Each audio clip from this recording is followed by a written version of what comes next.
who don't know her, she is an associate professor of museum studies at UCL. Welcome, Alice. And we have Hiba Abdelgawad, and also for those who don't know her, she is an Egyptian Egyptologist, and she is a postdoctoral researcher at the Dispersed Heritage project. Welcome, Hiba. And we have our artists, so I will just start with Deena, who is, everyone knows her with, Qahira, this veiled who are fighting people in the street of Cairo, and she is an Egyptian comic artist and the designer. She's a Musammima and also a Qahira. Hi, Deena. So, and we have also Nasser Junior. Hi, Nasser. He is an Egyptian comic artist and cartoonist, and he's also coding if he is not drawing. Hi, Nasser. And we have also a special team, an USPA team. So we have John Maher joining us from Cairo. Hi, John. And Magid Rafat and Magid and Ahmed Rafat. Magid is joining us from Canada, and Ahmed, I suppose, from Reading, from the UK. So I think we are an international meeting now. That's our team, and I'm very proud to be with you today. I'm very looking forward to hear from all of you about your whole project and how you have connected this academic and non-academic project about the Egyptian heritage. I will just give now the word for Alice and Hiba, and just please go ahead, Alice. Thank you so much, Hussam, and thank you so much to Everyday Orientalism for organizing this and for this opportunity to have this conversation. So I'm just going to give a very brief origin story. Every good comic book hero or anti-hero needs an origin story, so I guess this is where we'll start. So this came out of work that I was doing between 2013 and 2017, and it was a project then called Artifacts of Excavation. And that was looking at the role of British archaeological organizations who'd gone to do excavations in Egypt and then exported a lot of the archaeological finds from that back to London, to Liverpool, and then sent them all over the world. So that project was really looking about where this material went and why people wanted to acquire objects from ancient Egypt. And so the major finding from that was we found about 350 institutions, so universities, schools, museums in 27 countries and 5 continents that received objects through British archaeological teams.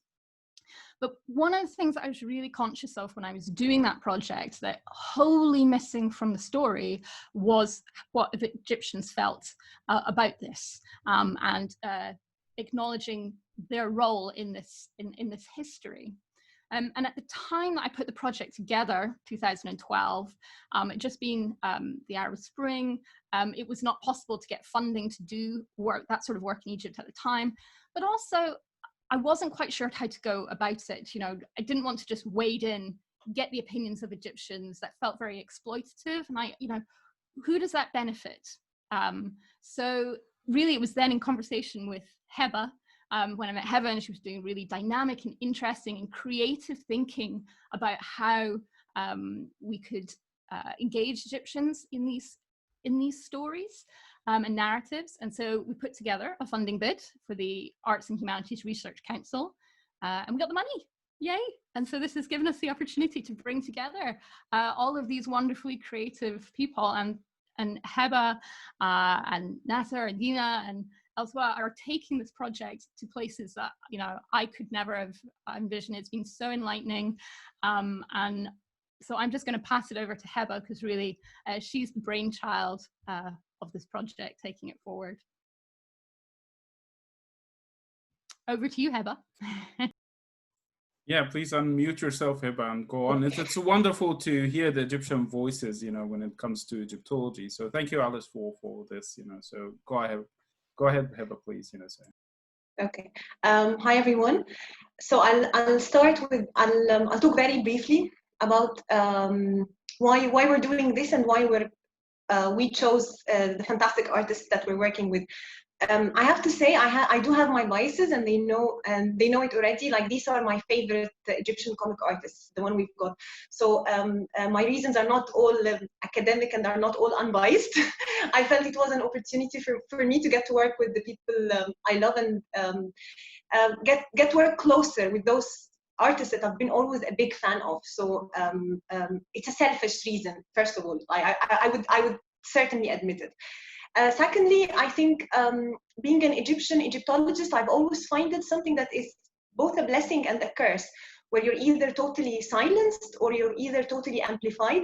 But in a way that I'm seen as an Egyptian, and as an Egyptologist, I'm a representative of the whole country, the 100 million. And obviously, I'm not. I'm just one single voice, and I happen to be a member of the community of practice, or a professional Egyptologist. So obviously my training and my background does have its biases.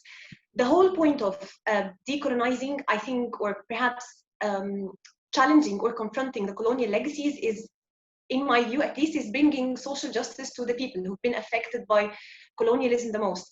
And that doesn't just count me as an archaeologist, but it should count the whole of Egypt.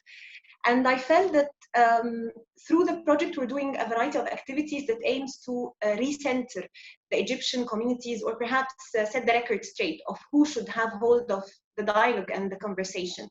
So I felt that comics is a medium that has been totally revived since 2011. And there's been a lot of talent who've been finding digital media and social media as an outlet where they can freely express their opinion, and with very little resources, and they can be as creative as they want. So I chose the three magnificent, one of them is the team, Al-Uzba, obviously, and Nasser and Deena, for a variety of reasons that not only my selfish reasons, but also each of them fulfills one of the bigger aims that our projects wants to achieve.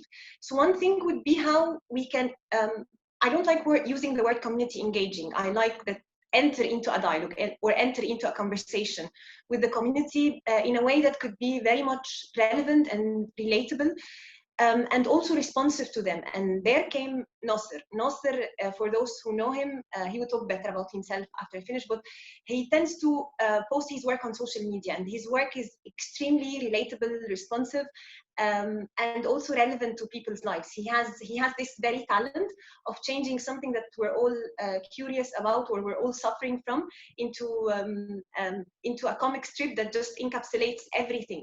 So and he also can help us very much engage with social media in Egypt. And social media in Egypt is perhaps quite representative of the whole community, given Egyptians are one of the leading countries perhaps in engaging in social media or using social media, and that's by digital statistics.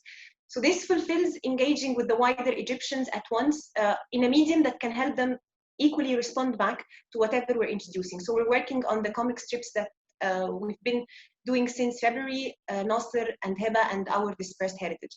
As for Deena, obviously, personally, I'm a big fan, because she's a wonderful feminist comic artist, and she does express all my, I have all my frustrations with the way that the West perceives women, particularly Muslim veiled women. So she's my superhero. She and Qahira, obviously, and she can help us bring the Egyptian female view, but equally, the problem that Egyptology suffers from is how it's very westernized. And Deena tends to defy very much all the Western stereotypes and stigmas perfectly, so she will be our intro into this world. As for Al-Uzba, they are like the great, I don't know if for the Arabic speakers here, the Fetouat of Egypt. The Fetouat is the Egyptian way of being a superhero, but a superhero who fights for justice in the streets of Cairo, particularly with the poor and the underrepresented. So they represented the perfect encapsulation of how us as a project would be defying the many stereotypes, the many stigmas, or perhaps the many injustice that came from the colonial legacies into the streets of Cairo using their amazing superheroes. So this is why we chose them, and I just leave the floor to them to say why they felt it could be a good opportunity for them to work or not with us or not. Like they are totally free to say whatever they want. So I'll leave.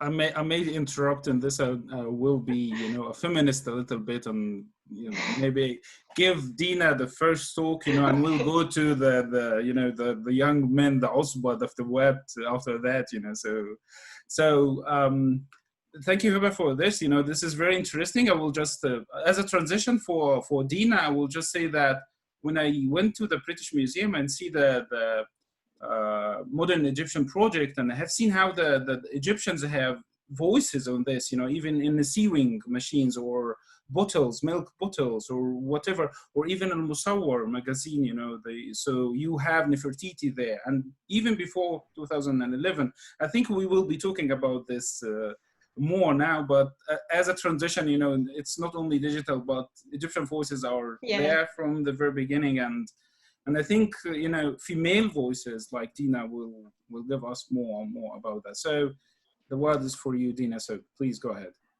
Yeah, I mean, so I don't know how much I can add to this as a female voice, because I do feel like it's sort of a gender neutral topic right now, but let's go for it. So the reason I was excited to participate in this project, even though none of my work really engages with Egyptology or archaeology so far, is because I personally just really have always had a fascination with Egyptology, but it's always strange to me that this fascination never came from being Egyptian. So most of the way I engaged with ancient Egypt was like through school, like school trips to the pyramids or school trips to the British Museum, or learning about like pharaonic history in social studies, and all of that stuff did not really interest me in ancient Egypt. But it was strange to me how like watching a movie like The Mummy made it seem more fun, or reading like books by American or British Egyptologists seemed somehow more engaging and somehow more impressed with our own history than we were. And I think because as a person who's sort of been on the receiving end of Westernization, I thought it was really interesting how the way we learn about ourselves and the way other people learn about us, there was just a really big gap there. And I think what Hiba said about like being the only Egyptian speaking about this is really important, because I do feel also like the burden of like being Egyptians having to speak for a lot of other Egyptians right now who probably have different opinions about all of this. So far we're just going to be talking about our own perspective. But one of the things I find really interesting is Hiba has us here as comics artists, and she's talking about how comics are sort of in a resurgence post like 2011. And as comic artists, we kind of feel like comics are really underappreciated in Egypt. So it's really nice that Hiba feels this way, like we're important enough to talk about it. So that's really nice to me, especially because actually comics might be a really good medium to discuss this, because if you read about comics, usually any book about comics, like an academic book, it actually always starts with hieroglyphics. So when they start talking about comics and they start talking about sequential art, like for example, the most well-known book about the study of comics is probably by Scott McCloud. He wrote a trilogy that's called like Making Comics and Understanding Comics, and I forgot the third one, but it's also something to do with comics. Probably Ahmed will help me with this later.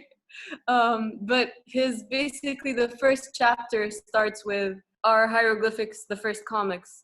And he kind of has a few arguments for and against it, but it's really, I think it's a really nice full circle kind of conversation to have comics talk about Egyptology and vice versa, because they've kind of always been in conversation.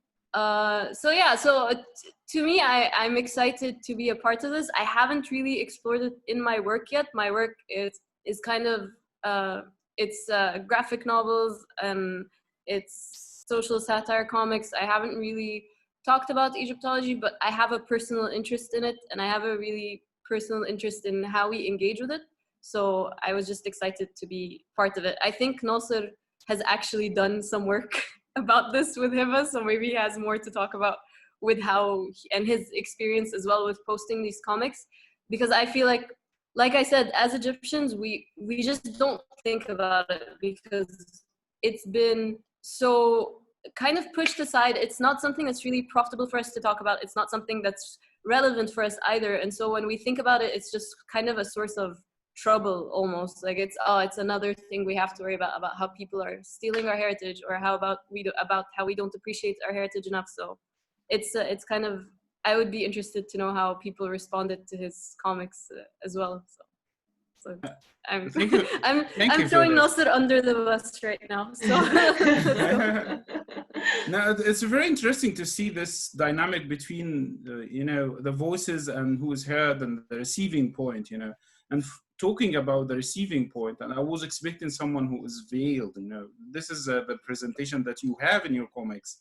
And this is what we are talking about also in everyday Orientalism. So there is an image, it's a predominant image about the women, about how they do, about the Egyptians, and now the Egyptians are talking. So I think this is something which has to do with what we are doing here. It is who is speaking, who has a medium, and who is receiving. And as you said, Nasser has been doing this comics, and he will be talking about his work with Hiba and Dispersed Heritage. So, Nasser, it's your turn. So go ahead, please.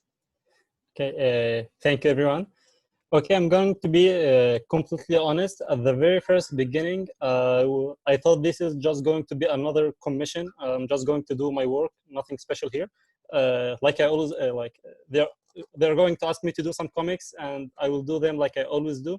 But it was not so long since I realized that no, I'm being a part of something bigger, and I'm being part of like a change.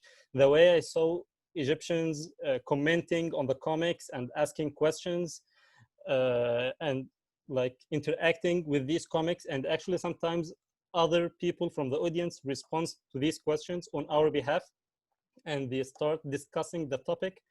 I was actually surprised. I never thought that this is the kind of topic that the general public would be interested in.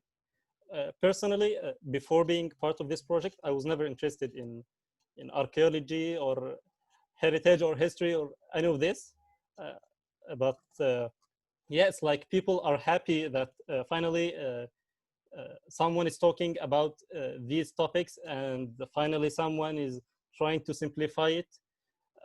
So yes, the way I saw how people interact with this and how they are excited and how they are asking us to do more, and sometimes they are suggesting other topics related to this archaeology and stuff. The way I saw this, it's like changed my way of thinking, and it made me happy. It made me very happy and very proud to be part of this. So yeah, I never thought that people will receive these comics the way they are receiving them now. And actually, by the time as we do more comics, more people get involved, and like the feedback we got on our very first comic is totally different than the ones that we are getting now. Like the more comics we do, the more topics we discuss, the more people get involved, and the more they get excited, and the more they share and ask questions about this stuff. So yeah, this what made me very happy and very proud to be part of this. I never thought that people will receive it this way. And we are enjoying your comics, actually. It's a wonder. It's simplifying everything. Even the most important things. Like betrays. Dualism. So as we say, he is the most important person in archaeology, and at the same time he has this eugenics. So that you encapsulate this in just one picture for and simplify it. That's wonderful. Thank you so much. And Hiba is doing most of the work. She spends a lot of time trying to explain this stuff and this amount of information. I had zero knowledge about this topic before starting the project. So yeah, Hiba is doing a lot of effort trying to explain this stuff, trying to telling me stories about heritage and Egyptian monuments and stuff. So yeah, thank you, Hiba. And I think now we are coming to the, the عصبة الفتوات, not the thugs, but الفتوات who are, as Hiba said, fighting for justice. So I think John will start and, welcome and, just tell us about yourself and about the team. Sure. I'll try also to give a space for them also to talk about themselves, but let me begin. Long story short, let me tell you the origin story of it. I was an addict for the comics till I was a child. I loved the comics. We had a version of translated comic superheroes in Egypt for Superman and Batman at the 90s. And I was loving it so much, the idea to see the art and to read a comic book, an adventure for Batman. And then it took me a long time. I entered faculty. I'm an engineer. I'm a coder like Nasser, most probably. And then after being an engineer, I began to read the comics digitally. Maybe the last updates, the last up-to-date comics from DC and Marvel, and I was astonished from the difference between the comics they had and the comics we had translated. Actually, I discovered that the comics we're having in Egypt is more of we take the animated version, the simplified version, the version of the comics that talk to children, or there was another genre in the commercial comics in Egypt which is more funny or in a caricature more. So I was thinking why we don't have the formula of the comics that's talking to adults, that talks about real problems in our community. Actually, when I read the DC and Marvel formulas, I found that they are fighting aliens and ghosts and things that are a little bit far from realism, a little bit. And I see that in Egypt, we have a lot of problems and we have a lot of corruption and we have a lot of very straightforward problems like actually any kind of corruption we can see and we can read about in the journals. So I thought about making a group of superheroes who are called the Al-Uzba. There are 6 superheroes. Al-Uzba could, from the first place, we have in our slang the word Al-Asab, which is maybe more similar to the gang, but actually Al-Uzba is more of mean that there are a few group of people that need to make change, that they want to make change.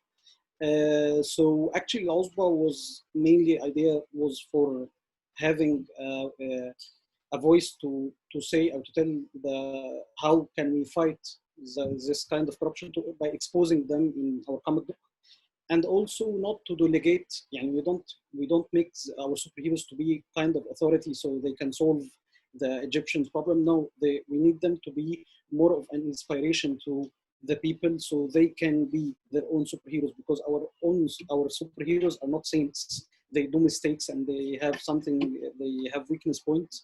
So we always, as Egyptians, we have this feeling of that we are kind of inferior, so we won't be able to make a change in our country. So the idea of Al-Uzba is to make change to that part. It doesn't need you to be superior to make change. You can make change only by doing something, by moving.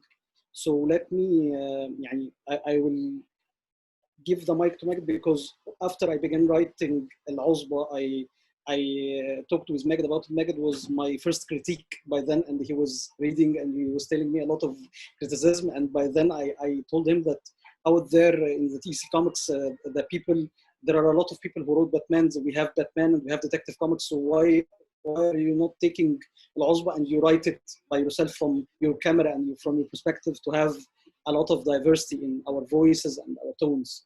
So that's mainly Al-Uzba. That's mainly what made me interested to join the project from my behalf. Is for sure one of our problems is the idea that we lost the identity.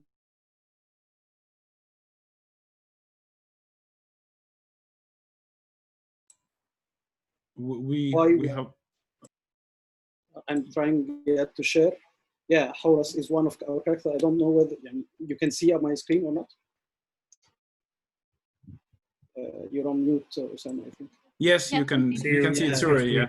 So yeah, these are 6 superheroes, and in the middle you can see Horus. He is the one who's from the Pharaoh background, and mainly we did the 6 super characters because each character of them represents part of the culture in Egypt. So like we have Horus, we have the microbus, he's a microbus driver, and he represents the poor people of our culture. So we have all and for sure Mariam, who represents the feminism part in our society. So each of them is representing a layer, and for sure one of these layers, that's what made us interested to join with Heba to focus maybe on our ancient Egypt that has its magic and it belongs to us. So maybe I can now give the mic to Maged if he wants to add, Maged and Ahmed if they want to add anything.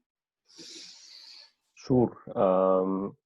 Hi everyone, I'm Maged. Like John mentioned, I'm one of the co-writers at Al-Uzba. Actually, I want to share with you a very personal reason why I thought Heba's proposal to us, and when she approached us, why I found it so intriguing. As I mentioned to Heba a couple of days ago, I remember visiting with a friend of mine, and another time with a family trip. We visited the Vatican Museum, and we also visited the British Museum, and I remember seeing like a very huge collection of pharaonic monuments and artifacts at the museums, and like any Egyptian who would probably see this, I felt a mix of pride and actually a little bit of anger, as if like, are we being robbed, or are we selling these monuments, or what exactly is going on? And it's actually a funny story. When I visited the Vatican Museum with a friend of mine, there was a group of tourists looking at the Egyptian hieroglyphics. And when they found out that we're Egyptians, they actually thought that we could read the hieroglyphics, and like that we can actually translate it to them. Like they didn't know. They didn't know how far things have changed since the pharaonic era. So for me personally, like this has always been an issue in the back of my mind. Like how does the world see us? And so when Heba approached us with obviously a very academic approach, like for me, I thought this was a very good opportunity for us to use Al-Uzba and our fiction writing, but like implement it with a little bit of academia, and to use actual information to talk about this issue, to bring it to the forefront, so that our readers might, get a chance to explore this problem a little bit in a more realistic and grounded way. Yeah, so just thought I shared this with you, and Ahmed, please go ahead if you have anything to share. Hi everyone. Okay, a bit of introduction about myself. My name is Ahmed Rafat. I'm the artist and character designer on Uzba. I'm originally an engineer, like Nasser and John. So looks like a lot of engineers are becoming comic book creators. That's the trend. I joined Al-Uzba in 2014. Back then, John and Maged were writing the stories, and they were looking for an artist to work with them on designing the characters and basically doing the first issue of Al-Uzba. And and I joined. This was my first comic work ever. Before that, I've just wanted to make comics, but I didn't know where to start. So Osba was my first published work, and I've been working with them since then. We've had a couple of issues out. We've had a couple of spin-offs. I've done other work, other comic book work with other writers here in the UK and elsewhere in the world. And when Heba approached us to work on this project a few months ago, or it feels like a few months ago, it might have been longer than that, but we've been in lockdown for a very long time. I've lost track of time now. It sounded really interesting, and I think Deena mentioned something about The Mummy, the film. That's how I saw this whole thing. There's a tradition in comics and in films where a Western savior comes to Egypt and battles some bad Egyptians and saves some treasures, or sometimes becomes reincarnated as one of the Egyptian gods because they're the destined ones. And as a kid, I've always saw these things, and obviously it was a very flawed portrayal of Egypt in these media. The Mummy specifically, since Deena mentioned it. It's Egyptians are very primitive compared to the West, and there's always the Egyptian bad guy who betrays the Western people and turns against them. So and as a kid, I looked at these things and I found them funny, or like hey, Egypt is in a movie. That's cool. But growing up, you start to realize that this is how most of the world and the West in particular forms their views about Egypt. This is how they see us. They see us as primitive, not protective of their national treasures, backstabbing, and they see themselves as saving us. So I thought that this would be an opportunity to present a different view of things, to show the other side of the story, that this is not how it is, and to show that Egyptians can be protective of their own national heritage and national treasures. They can be heroes, that the West wasn't actually saving us. The West was taking from us things and claiming it as theirs and putting it in museums and all that.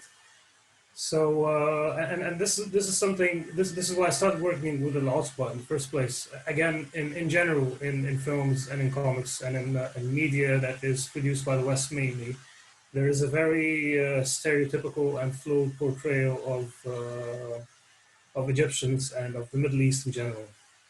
Even when some people try to get it right, it's not authentic because they are not there on the ground, and they don't know. They don't see the full picture. They might have been there for a visit, or they might have heard about something from friends, but they're not actually living there. So the voice is not 100% authentic. So why I started working with Al-Osba is that I wanted to present superheroes that are Egyptian, created by Egyptian people. There are many Egyptian superheroes in Marvel and DC. And most of them have touched on Egyptology and ancient Egyptian stories and tales, but it's still viewed through the lens of the West. It's not an authentic voice. So this is why I started working on an Al-Osba, and I carry on working on the Al-Osba, and this is why this project seemed very, very interesting to me, because it's an opportunity to kind of tell the same stories I grew up reading, but from a different point of view. So I mean, if I was going to write a story, I'd write a story where Horus stops the guy from the Mummy from taking away stuff from us. That would be the story I'd write. You begin to give us ideas, man. Yeah. That's something you can work with. But yeah, we're still in early phases in this project. Because I think we came a bit later after Deena and Nasser on board, and so we're still in preparation phase. Really, there isn't anything that's been done so that we'd be able to tell how the people perceive it, and whether they like it, whether they have something against it. But yeah, hopefully we'll get the ball rolling soon, and we're going to be able to have some stories to share too. Yeah, I think you are the Egyptians, and they're free to to put horrors in your comics, I think, and you are very welcome. If everyone has done it, why not you? It's very interesting, and I have a lot of questions, of course, about all this, but especially about the horse and his eye, and this guy who looks like the professor or something, and then we will talk about how all this. But before we go to question and answers, I don't like to take the privilege and begin to asking. Maybe Alice and Hiba want to say something after we have it presented, or our artist. Deena and Al-Usba and Nasser. So if you, Alice and Hiba, want to say anything about the comics, the project, go ahead. If not, we could start with question and answers from the chat group first, and we'll begin to,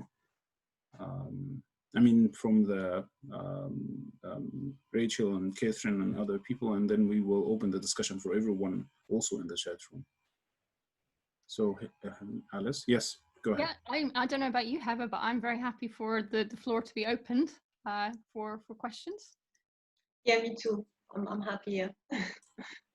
So I will just start to refresh, and we'll take other question. But my question will be about this guy who looks like a professor, Al-Usba, So is this a professor, or he just looked like, with his coat and other things, he's very formal, and that's just one random question at the very beginning, I think you're meaning Alpha. We have the character Alpha. He is the one who made the group of Al-Usba. He recruited them. He found that actually our story is built on that the Alpha is from another realm, that he can see a lot of Earth with a lot of possibilities. And he found the Earth with the possibilities that the Egyptian could make a change, that there are some people who were superheroes and began to do something.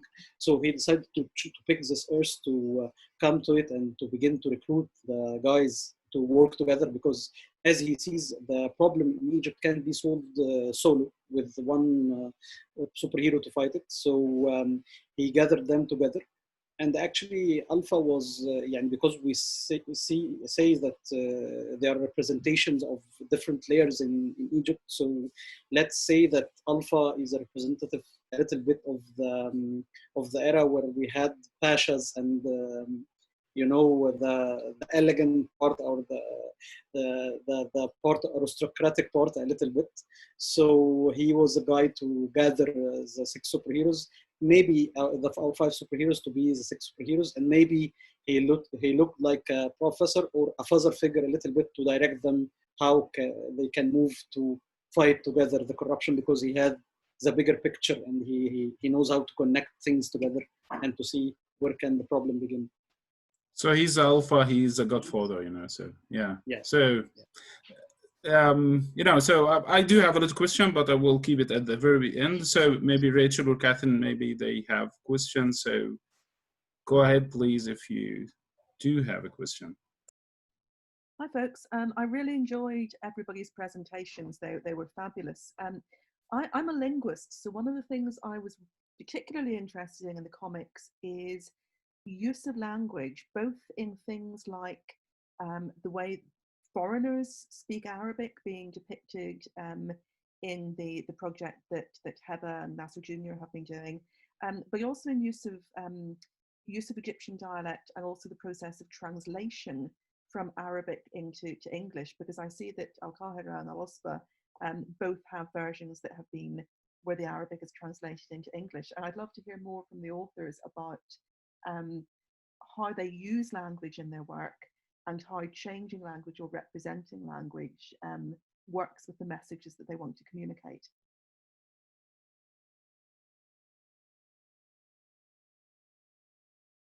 Deena, begin. So maybe I'll talk about this really fast because I'm also in the process of translating right now, because I'm translating my own graphic novel, and I did also publish Qahira in English and in Arabic. So the thing is, we do have a couple of different problems with language, both in comics and in general, because comics tend to be in colloquial Arabic, because comics are mostly dialogue. The text in comics is dialogue, and Egyptians speak colloquial Arabic. We don't speak Fusha or formal standard Arabic. And the problem is there's not really a standardized version of colloquial Arabic. So I have publishers, and my publishers will kind of look over my work for me and like edit it and spell check and stuff. But with a lot of like slang Egyptian, you can go back to like the Fusha root of the word and stuff, but it doesn't, a lot of times there's no set rule to really translate it or to write it. Even like the way we write it is just mostly like internet slang. It's a genuine problem in Egyptian media. And so I think this is like a very big conversation to have, but I think with regards to like, for example, foreigners speaking in Arabic, I have the same problem actually, because I have also Egyptians who speak English in my books, because a lot of the Egyptians are bilingual, and a lot of Egyptians put in like English words in the middle, and it's an indicator of class, and it's an indicator of like your education and your social standards. I mean, we're speaking English right now, so and so I think it comes down to that same thing.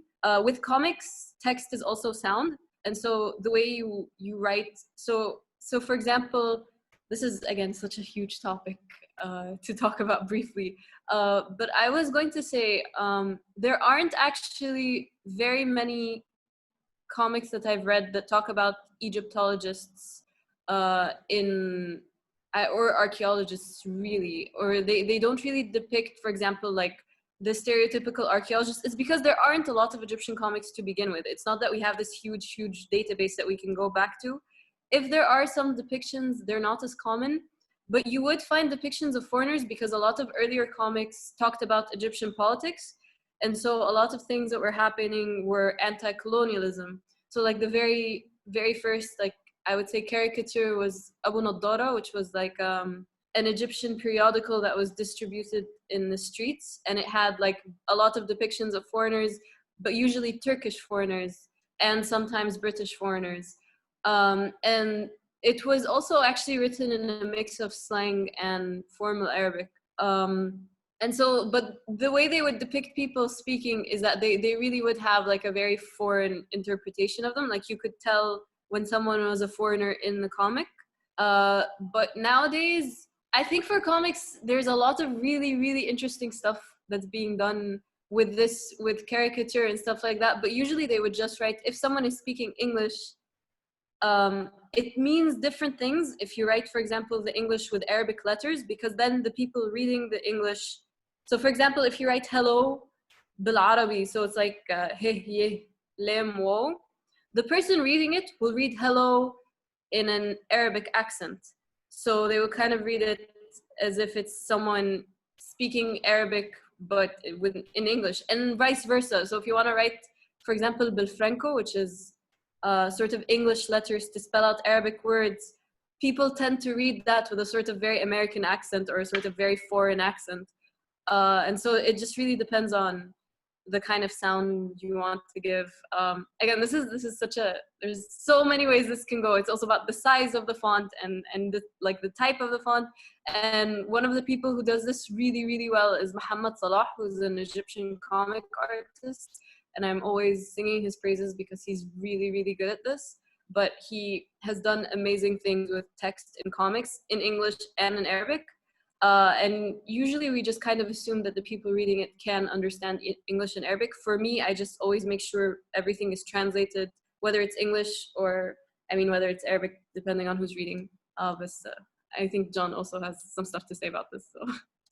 It's a big question. Yes, I will move to Jean. You know, but it's a very very big question actually, and very interesting one. We have a question also from Catherine, but we will listen first to Jean. Yes, go ahead.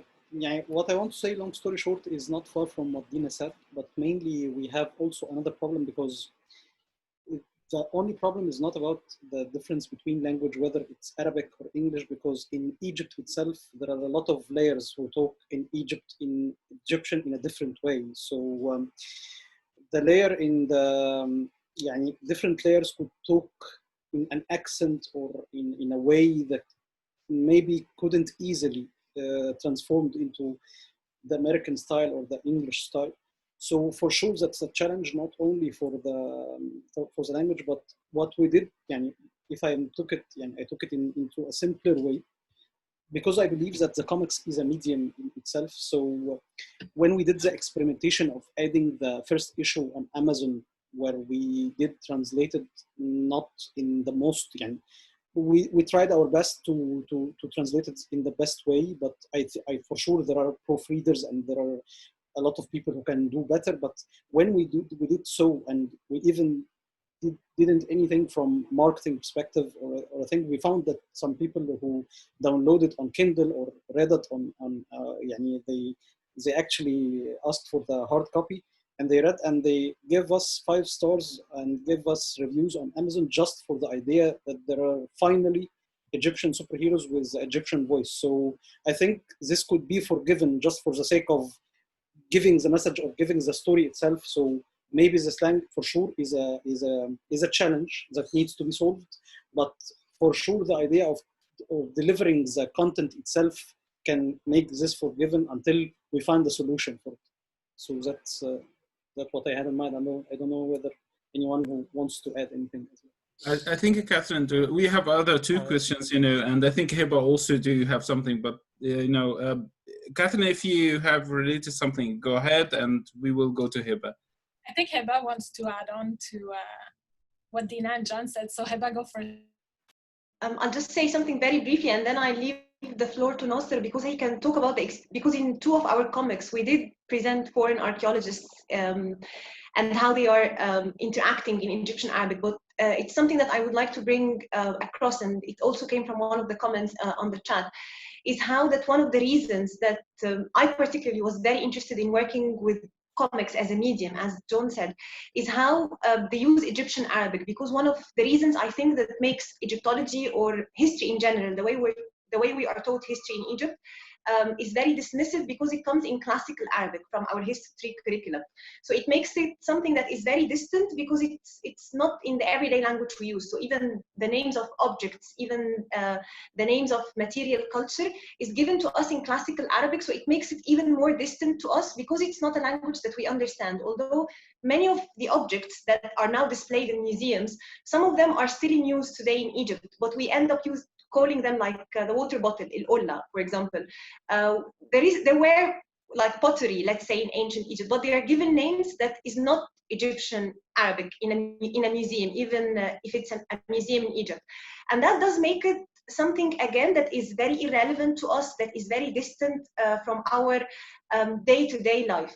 So one of the reasons why in our project that we were very keen on working with comic artists, that we were keen on engaging in Egyptian Arabic, introducing a new format of how archaeological knowledge can or should be given to Egyptian communities, perhaps in the language that means the most to them, because at the end of the day, heritage is something that is very emotional and personal.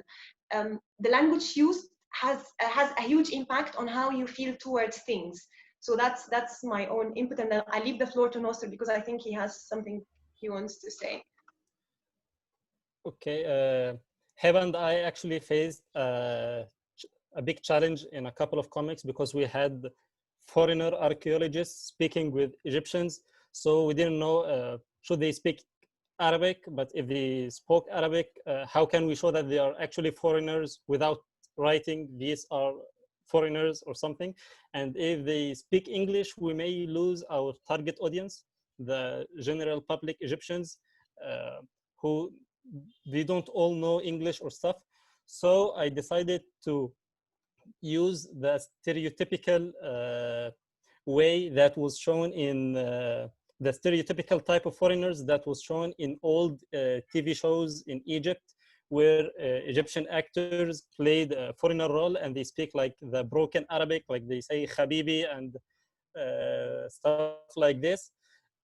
It's not 100% accurate, it's not 100% correct, but it was the way to make people relate to these characters and to know from the first glance that this, just by saying Habibi, you know, this is a foreigner and this comic is taking place in the past and stuff. And let me say the comics that used this type of language were the most successful comics, and they gained the highest feedback and stuff, because people from the first glance, they knew this comic is about the past and this person is a foreigner and most probably an archaeologist, and this is talking about archaeology. So yes, this was how I made both foreigners and Egyptians interact in one comic. I think this is a very important question, and if I may, from the chat, bring something related, you know, Abir al-Dani asks, what about Egyptian artists who can speak English? Would they be able to take part in the project and present their views? Because it's a challenge, you know, the challenge to bring voices and use English. We are using English now, which is for practical reasons, sorry, but again, it's very interesting, and again, I put it for everyone here to answer, or even if Nasser, you want? Yeah, I never used English in the comics we did, because I'm trying to target my comics to the public Egyptians, and I know not all of them know English, so I use Arabic. I don't use English, and also because I do not do comics that depend on dialogue and stuff. It's like a web comic, a one-page comic that depends on a punchline, and most probably this punchline is an Arabic joke that depends on the Arabic slang. So even if it's translated, it will lose the fun part. So the language does not play a great role in that. It's the comics speaks for themselves. Yeah, and like we are trying to make it as Egyptian as possible. So we're using Egyptian jokes, even when Heba sometimes asks me to translate them, and I tell her if it is translated, it will not be fun. It will lose its magic. These are Egyptian jokes. Even when Alice shared the comic, she always write at the end, it sounds better in Egyptian, because when she translate the joke into English, it's not so fun anymore, and the comic sounds weird. So yeah, I cannot translate the comics I do for this project. I totally understand, and Heba wants something to add. Okay. Yeah, I just want to say that we didn't choose the artists based on them being bilingual at all, because initially I'm like luckily I'm co-working with Alice on this, and she's given me the lead totally in taking the project forward in Cairo as an Egyptian archaeologist. So we tend to engage totally in Egyptian Arabic, and I have to say something that I've been learning through this whole process is all the memes that Nasser is introducing me to, and all the punchlines, the new Egyptian Arabic punchlines that I've been, well, I'm far older than all of them, so I feel I'm getting up to date with the modern, with the perhaps younger generations punchlines. So having bilingual artists, that was not part of the equation at all when choosing whoever we work with totally, because the whole point of the project is making sure that this is something that is by, with, and for Egyptians initially. And something to add, comics was also our way in engaging those who are less academically attuned, in the sense of how this is something that could be easily to understand for those who have, with different literacies. You don't have to be very highly educated to get to understand comic or not. And this is again a huge problem that we have in Egypt. The variance in literacies is there is a big gap, let's say, between the different social strands within Egypt. And we felt that we are very visual, and we are very, as Egyptians, we tend to communicate visually better, and we are equally into dialogue rather than having some like written text that is very academic or whatever. So comics was again a medium chosen that it could be accessible for everyone, and this is another one of the aspects that we're very keen on making everything we produce as accessible as possible to everyone in the Egyptian community. So I think this is a good answer for this. If Deena wouldn't ask. Go ahead, Deena. Say. Yeah, no, I was just going to add, this was one of the first questions I asked Hiba when we were talking about it initially, is I asked her who the target audience is. Because the way I understood the project in the beginning was that it was kind of meant to accompany Egyptology exhibitions abroad. And so I originally thought it was actually targeted at a foreign audience, or kind of like the audience that's here right now. So it's kind of talking to like Egyptologists abroad about how Egyptians feel. But then Hiba sort of clarified for me that no, we actually want to work on multiple levels at the same time. So we do want to be talking to Egyptians and talking, like having a conversation as Egyptians, but then also taking that conversation to where it's most effective. Because the problem is, I think we kind of live in a global society. And so it's really impossible to have this conversation solely as Egyptians or solely talking to a foreign audience, because at the end of the day, the whole point of this is because of the interaction that's happened between our culture and between foreign cultures. And it is about actually the transition from Egypt to outside Egypt. And so there's really no way to have this conversation yani, as a kind of an isolated Arabic only thing or as a foreign English only thing. I think the best way to do it is sort of the way we're doing it now, which is just trying to take advantage of every resource we have through the comics or through the internet, through like everything, including memes, including like education, because there's no formal, like for us, yani, as Egyptians, it's not going to happen at school. It's not going to happen in a formal venue. So it has to happen like this. Informally, it has to happen in English and in Arabic, just in every way we can. So that's all I wanted to add.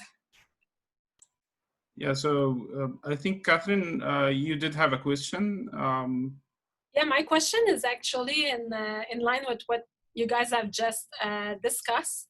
My question had to do with medium and audience. So it's kind of two-part. I understand, and you've been mentioning that you've been producing art for different medium, right? On social media, so digital art, but also in print. And from what Hiba said at the beginning, there's also a certain coincidence or intersection between 2011 and the kind of the new life of comics in Egypt. And that also coincides with a kind of peak in street art as well. So I don't know whether there's an intersection in your opinion. And then the other part of the question is with the audience. So I was wondering, who was your audience before you worked on this project? Is it mostly Egyptians in the cities? Is it Egyptian all over the place in the diaspora? Is it also Arab speakers from outside of Egypt? Because I understand that Arabic Egyptian is widely understood. And how have you gained new audiences with this project? Has it changed or hasn't it changed? So these are let's say the two questions I had.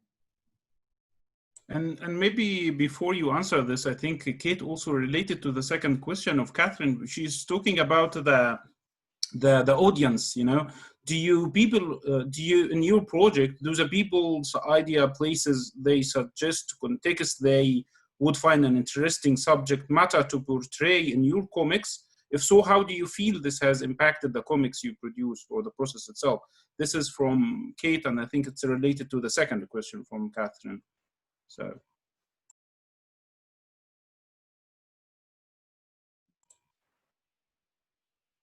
Never on mute. Yeah, it's fine. I just thought no one has any. Okay, no one wants. I think Deena wants to talk, no? You're on mute again. Okay, maybe. Sorry, yeah. John, go ahead. Okay, I just want to talk more about the idea of engagement with the audience more, because as for the first question, whether the platform or the medium, we're lucky in making the comic books in specific could be. John, we are not hearing you. Hello? Hello? Yes, now. So, now yeah. you can hear me? Yes, yes. Go ahead, please. Okay. So I was saying that in answering the first question, maybe we're lucky to do that. And comic book itself as a medium could be translated in a lot of things. It could be translated in prints. It can be translated into digital. It can be translated even into comic strips on social media. So reaching the customer in the case of the comics is very easy because the comics could be translated into a lot of mediums and it can be exposed and reach a lot of audience. Maybe I want to discuss a little bit the other part of the question, which is the engagement with the audience. Actually, we had two experiences with the engagement of the audience because we have in Egypt convention that's called Cairo Comics, and actually we initially released the first issue of Al-Uzba in the first Cairo Comics, which was at 2015, I think, right? Or 2014. Yeah, I think 2015.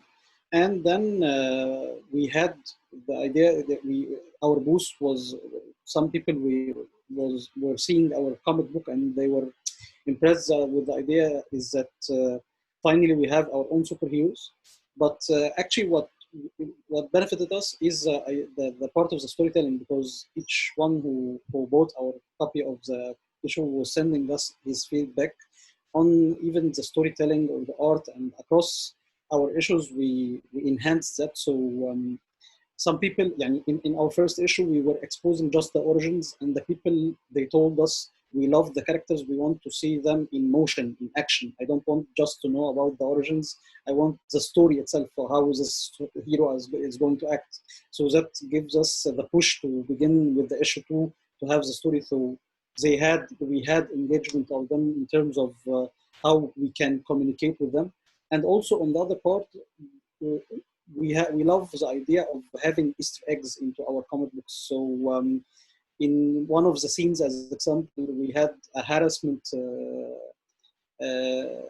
part, and we have a comic or a meme or a joke on the Facebook always about an actor called Hamdi Wazir, who also always give his impression of face that he's about to harass someone.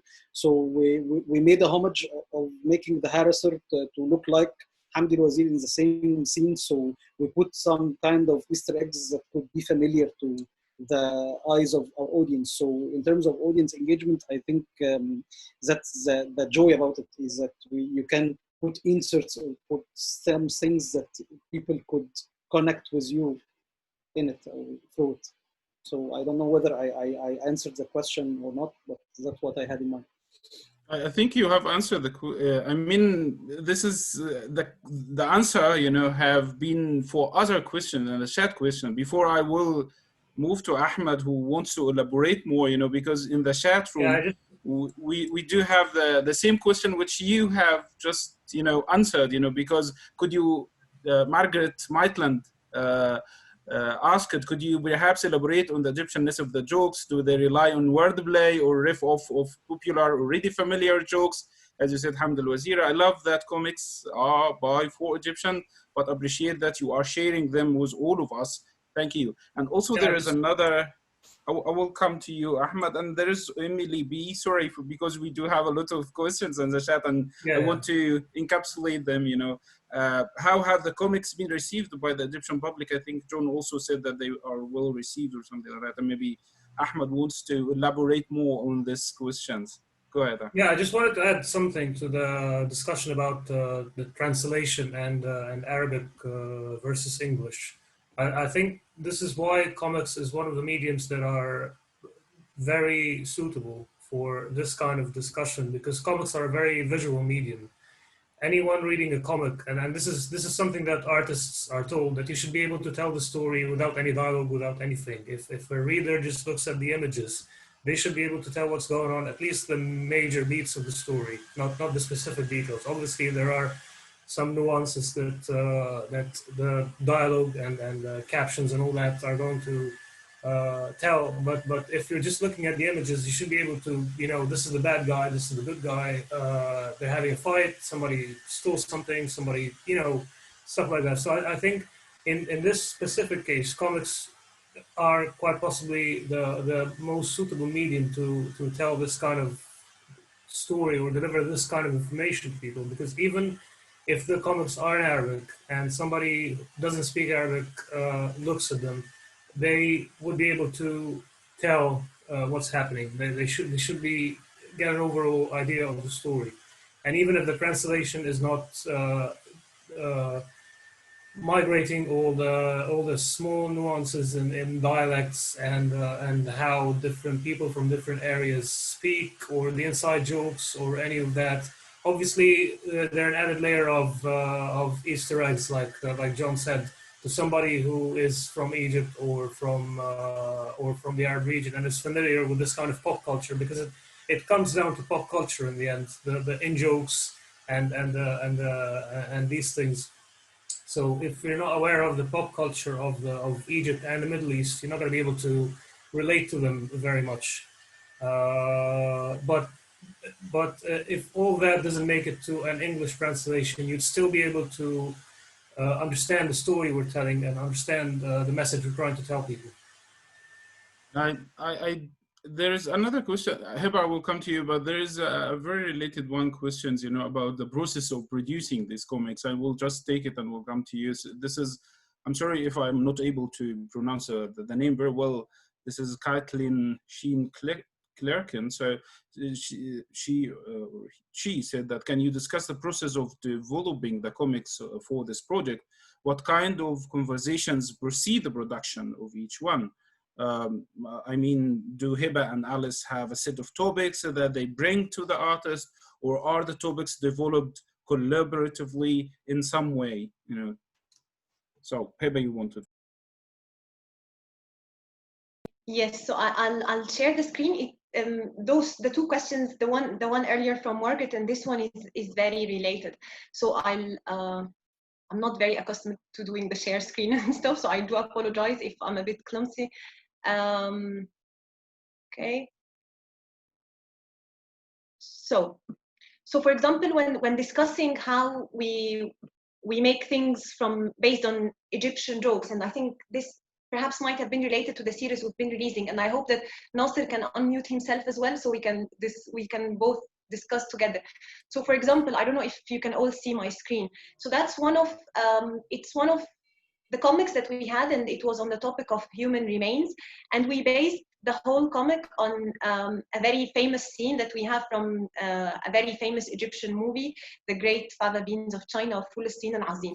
And usually most of, well, perhaps Nasser would talk best about this. Yeah, go ahead, Nasser. And then I'll talk about the process. Okay, by Egyptianness of the jokes, we most of our comics are based on like wordplay, Egyptian slang words that by just pronouncing them, they sound funny.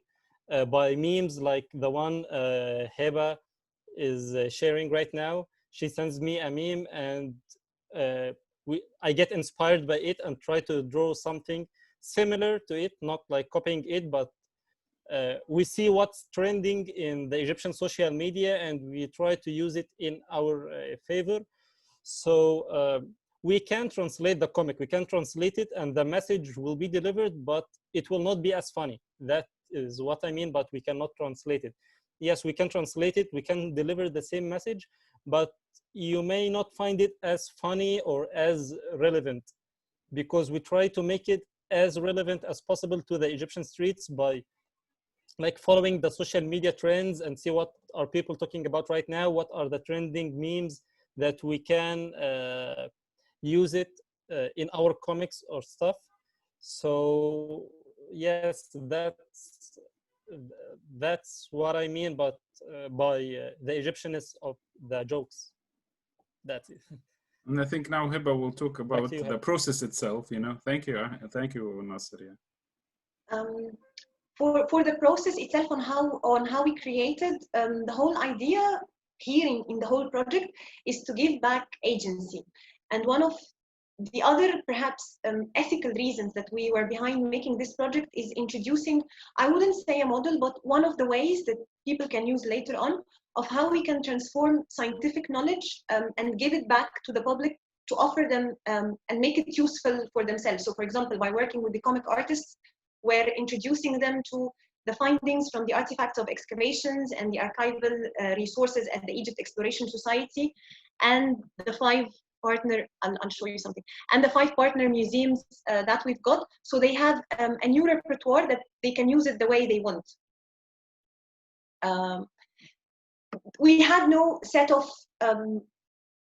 there were no like set of topics that we wanted to discuss. Obviously, being engaged in the history of Egyptology, I knew for sure that there were certain aspects that would lead us, that we would need to discuss, but they were academic priorities. What I've done is that since 2015, I've been interested in researching how Egyptians perceive and represent ancient Egypt on social media. And there were a variety of topics when it comes to ancient Egyptian heritage being displayed abroad that I felt that Egyptians were very keen on discussing or were bringing already. So these were my priorities. So there were a set of objects that, like subjects, for example, that I've said there. But the rest of the topics, they all came organically from the discussions I'm having with Nasser. And what I did with all the artists, that I shared with them a set of resources, all the resources that the project had and the resources that are existing in the UK partners that we've got. And I've made few PowerPoints to encapsulate again all the ideas that were that came out of the findings of the artifacts of excavations.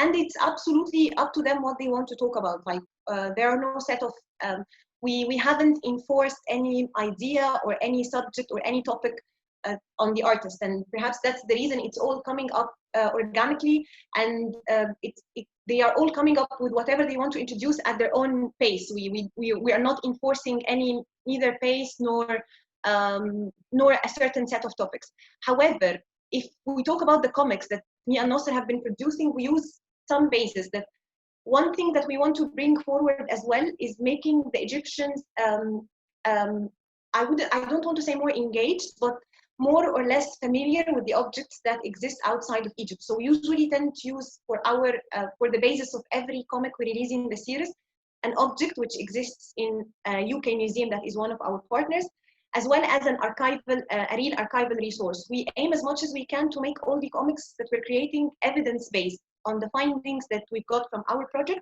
and from our UK partners and the Egypt Exploration Society archival resources.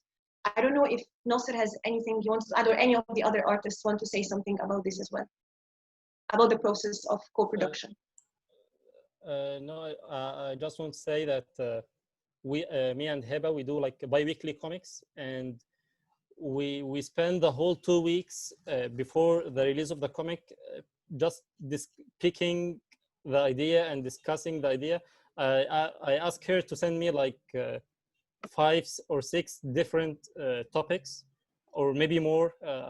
Sometimes she sends me 10 or stuff, and I read them briefly, and then I choose one, and I tell her this one can be turned into a joke. So please tell me more about this. And then she then explained it in more details, send me pictures and links and stuff, and I start reading till we figure out how can we represent this in a comical way. Sometimes it takes more than the 2 weeks just to make this one single page comic, just trying to simplify these whole links and PDFs and pictures and stuff. How can we simplify it into like a 4-panel comic which sounds funny and simple and deliver a piece of information at the same time? Sometimes it takes more than these 2 weeks, and that's what we all see in this. It's evidence-based. It's it's something collaborative, and it's a wonderful thing to see. And I think this brings us to the idea you said, Heba, about the receiving part. And if you may have this picture of Bitri, and you are talking and simplifying the fact of lahu ma lahu and alayhi ma alayhi, because we have a very interesting question. I'm sorry to leave it at the end because it's very interesting. I would have asked it myself, from Campbell Price, who was, of course, everyone was first saying, hi everyone, great to hear each person's perspective, and this is a wonderful work. And then she asks, do Western archaeologists more often get depicted as heroes or thieves in older Egyptian comics, which may be also related to your own digital and new comics and the Bitry one. So that's the question of Campbell Price, and I think maybe Hiba will, comment on this. Or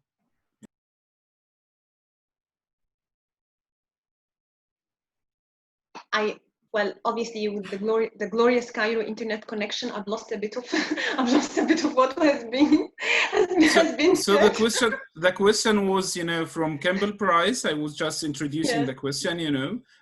She asks, do Western archaeologists more often get depicted as heroes or thieves in older Egyptian comics? So in your comics, it's, this one is very clear, visually clear, and also from the text, but she's asking also about the older Egyptian comics, maybe it's very related also, The one I know from the earlier comics is the one that Deena just mentioned, is Abu Naddara, but as she said, they were mainly focusing on the colonial presence in Egypt, as in the dynamics between the Egyptian anti-colonial activism and the British presence in Egypt, and the Khedive presence, like the two colonial powers that were overtaking Egypt at the time.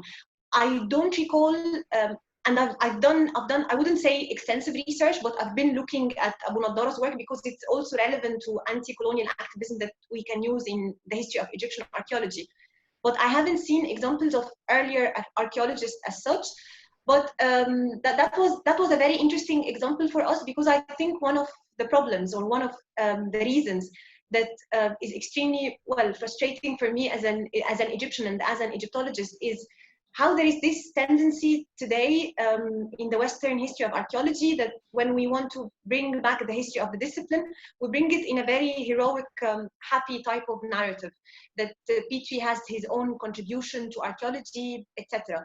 And we know Petrie as the father of Egyptology, but it has been mentioned how he is not really the father of Egyptology, because he does have his own racist background in terms of the skull measuring of Egyptian human remains that became part of UCL legacies for eugenicists, etc.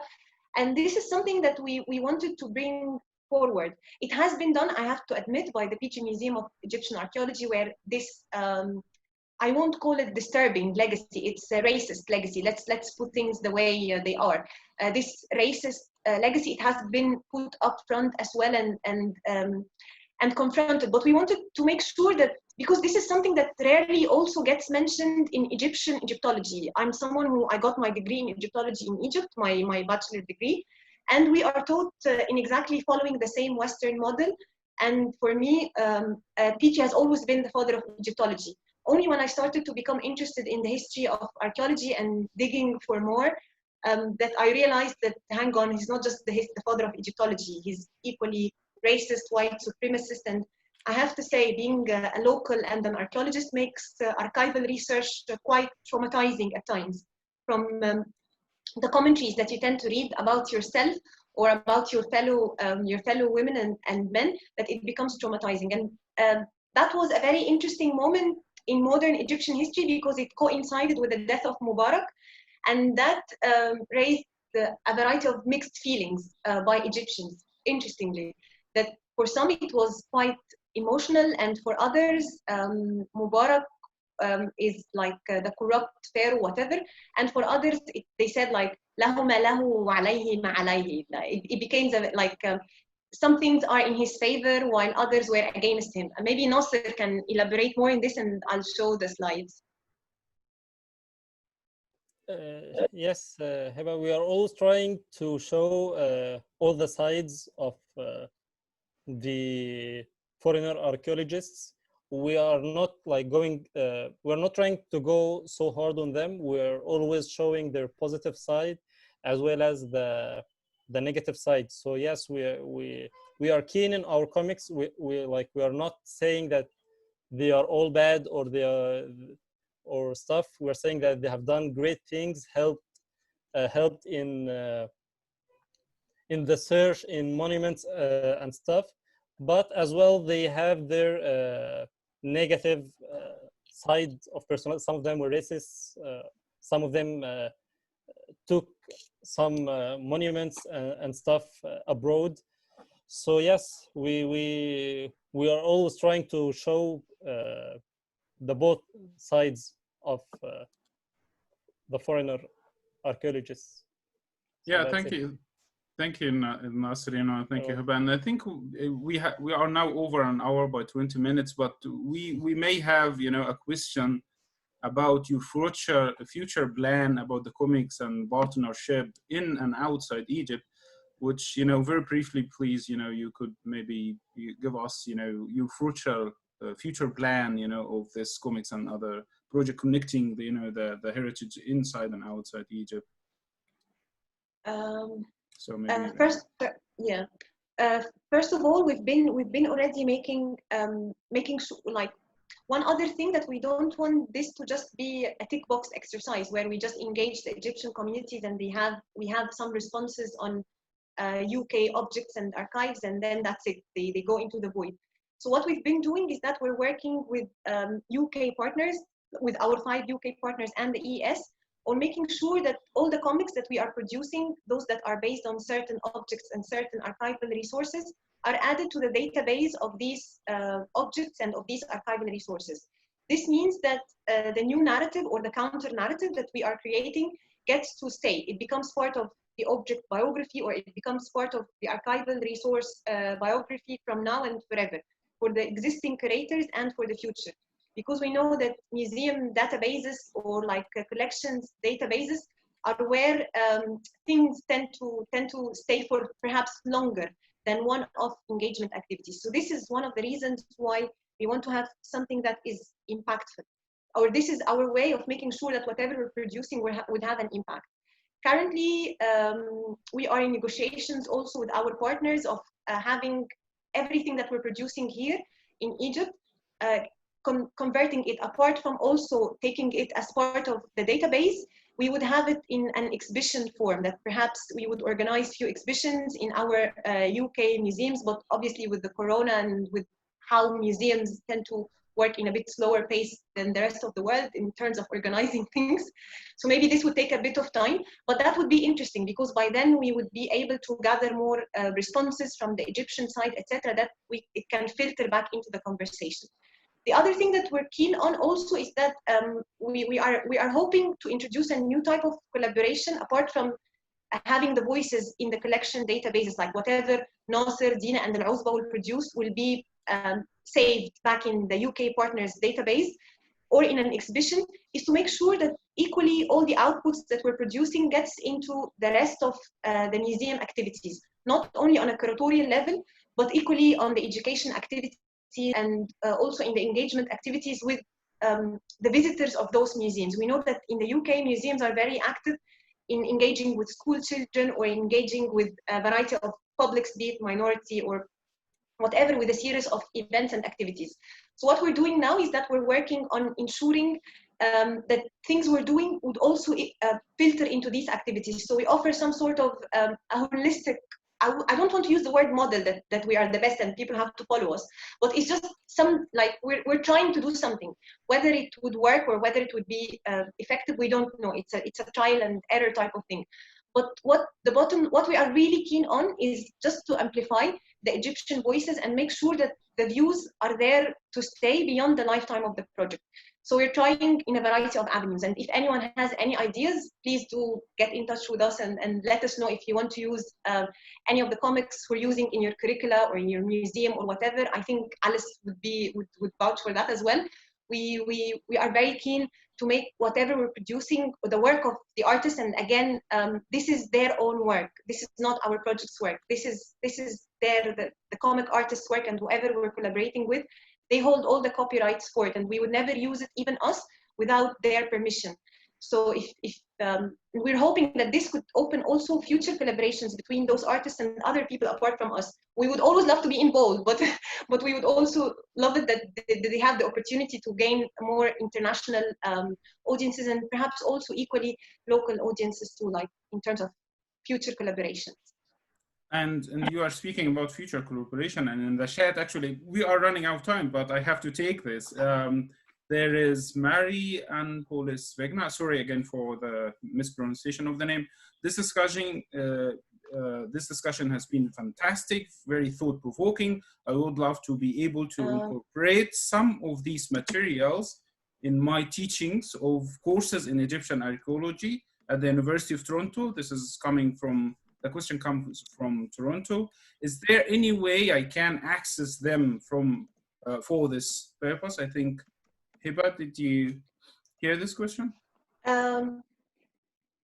Yes, all of the comics and everything we've produced so far, and whatever the wonderful other artists will be producing, would be available on our hopefully to be launched soon website and our Facebook page and on Twitter. And I'm very happy for anyone to email me. I've just put my email on the chat if they ever want to use anything, and I'll seek the permission from the artists first before sharing it with anyone, just for people to be aware. But I'm very happy to get any emails with any requests for anything. Just let me know. This is amazing. I think this is a very, the best way to end this discussion. I don't like to end it, but actually it's wonderful. It has been a wonderful talk to every one of you. Alice, of course, Hiba, Nasser, Deena, Ahmed, John, and Maged. And thank you very much for talking to us today in this Friday, afternoon. And I'm hoping you, from myself and in behalf of my colleagues, Rachel and Catherine, all the best in your project and all the success. And please do make this things available for us under, comment and share and like and other things, open access, which will be wonderful for us to use in our teaching and our research. And thank you very much for this. And it has been a pleasure to be with you. And we are looking forward for the next talk.